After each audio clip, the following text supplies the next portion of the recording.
حضور علیہ السلام نے ارشاد فرمایا، جس نے کسی شخص کی مصیبت کو دور کیا، کسی مومن کی تکلیف کو دور کیا، وہ بیماری تھی اس کے علاج میں مدد کی، اس نے کہیں جانا تھا سواری پہ بٹھا کے لے گیا، وہ بھوکا تھا اس کو کھانا کھلا دیا، اس کی جوان بچی تھی اور گھر کی دہلیز پہ بوڑھی ہو رہی تھی، اس نے شادی میں مدد دے دی، اس کی کوئی بھی تکلیف، کوئی بھی مصیبت جس میں وہ پھنسا تھا اس سے اسے نکالا، اللہ تعالیٰ اس کے لیے دنیا اور آخرت میں آسانیاں پیدا کرتا ہے۔ اگر آپ یہ چاہیں کہ میری زندگی سہل گزرے تو لوگوں کی زندگیوں کو سوکھا کر دو۔ بعض اوقات ہمارے رویوں سے لوگ اوکے ہوتے ہیں۔ ایک بندہ مجھے کہنے لگا کہ بڑی پریشانیاں ہیں، تو میں نے کہا اللہ کی مخلوق کے لیے آسانیاں پیدا کرو، تو اس نے کہا میں تو کسی کو کوئی تکلیف نہیں دیتا۔ میں نے کہا کہ آپ کے گھر کے سامنے گلی کتنی چوڑی ہے؟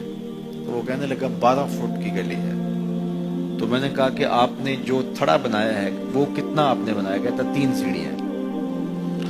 تو میں نے کہا کہ یہ اللہ کی مخلوق کو تکلیف نہیں ہے؟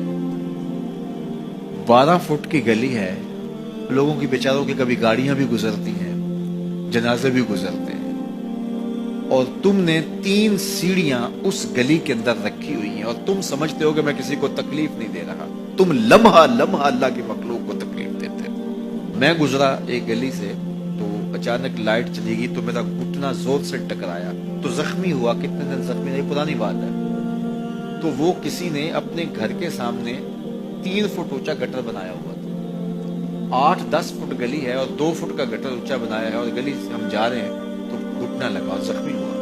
پتہ نہیں کتنوں کے زخمی ہوئے ہوں گے، کئی بیمار گرے ہوں گے، لیکن اس نے اس کو ہٹایا نہیں ہے، اس لیے کہ وہ سمجھتا ہے کہ گلی پر اتنا تو میرا حق ہے۔ ہمارے دین نے تو ہمیں کس قدر آسانیاں سکھائی ہیں، کس قدر سہولتیں ہمارے دین نے ہمیں دی ہیں، اور لوگوں کی جان سوکھی رہے، لوگوں کو تکلیف میں مبتلا نہ ہونے دیں، لوگوں کو اذیت میں مبتلا نہ ہونے دیں۔ میں تو یہ بھی دیکھتا ہوں کہ لوگ 12 فٹ کی گلی ہے اور اس کے اندر دکان ہے، تو سامنے اس طرف کا جو ہے وہ موٹر سائیکل کھڑا کر کے تو اندر سے جو ہے وہ کوئی چیز خرید رہے ہوتے ہیں، تو باہر سے کوئی بیچارہ آ کے ہارن دے رہا ہو، اب کھلو جا، کوئی نہیں ٹکالی پہ۔ یعنی یہ بدتمیزی کی انتہا ہے، اور یہ ہمارے معاشرے کا المیہ ہے، لوگوں کے لیے اذیتیں پیدا کرنا، لوگوں کے لیے تکلیف پیدا کرنا، جبکہ ہمارے دین کی تعلیمات یہ ہیں کہ دوسروں کے لیے آسانیاں پیدا کرو، دوسروں کے لیے جو ہے وہ خیر پیدا کرو تو تمہارے لیے خیر پیدا ہو۔ تو اس لیے فرمایا گیا کہ جس نے کسی شخص کے لیے آسانی پیدا کی تو اس کے لیے بھی آسانی پیدا ہوگی، لیکن صرف دنیا پہ نہیں ہوگی بلکہ اس کے لیے اس کے بدلے میں آخرت میں بھی آسانی پیدا ہوگی۔